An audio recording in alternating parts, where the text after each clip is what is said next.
And Ukraine's President Volodymyr Zelenskyy said Sunday that Russian attacks on his country are intensifying and Western pressure on Moscow is insufficient. The death toll from a Friday attack on a city in central Ukraine has risen to 20. Joining me now is Scripps News international correspondent Jason Bellini here in Washington. Good morning to you, Jason. Among the casualties in this horrific attack are children. What can you tell us? That's right, Patrick. And today, the Human Rights Commissioner for the United Nations says this was the single deadliest attack on Ukrainian children since Russia's full-scale invasion began 3 years ago. A Russian missile hits President Zelensky's hometown. There, on a spring day, Saturday, children on a playground, 9 of them killed. Horror and unfathomable heartbreak the Ukrainians want and need the world to see.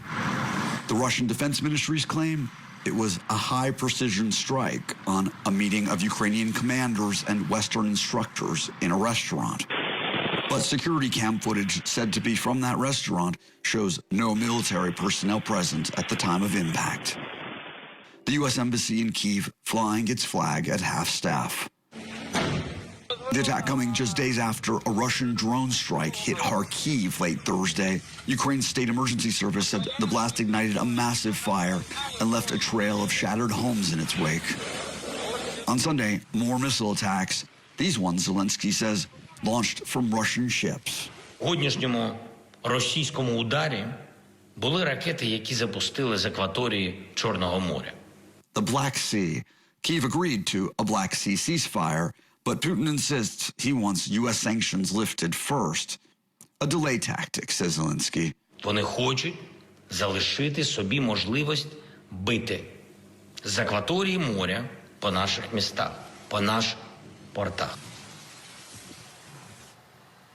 Ukrainian officials say that Russia launched more than 23 missiles against it just overnight, and Ukraine was able to shoot down about half of them. Patrick? So, Jason, those images really are hard to look at. They're heartbreaking. How are the Ukrainian people surviving this many years into this war, given everything they've already endured?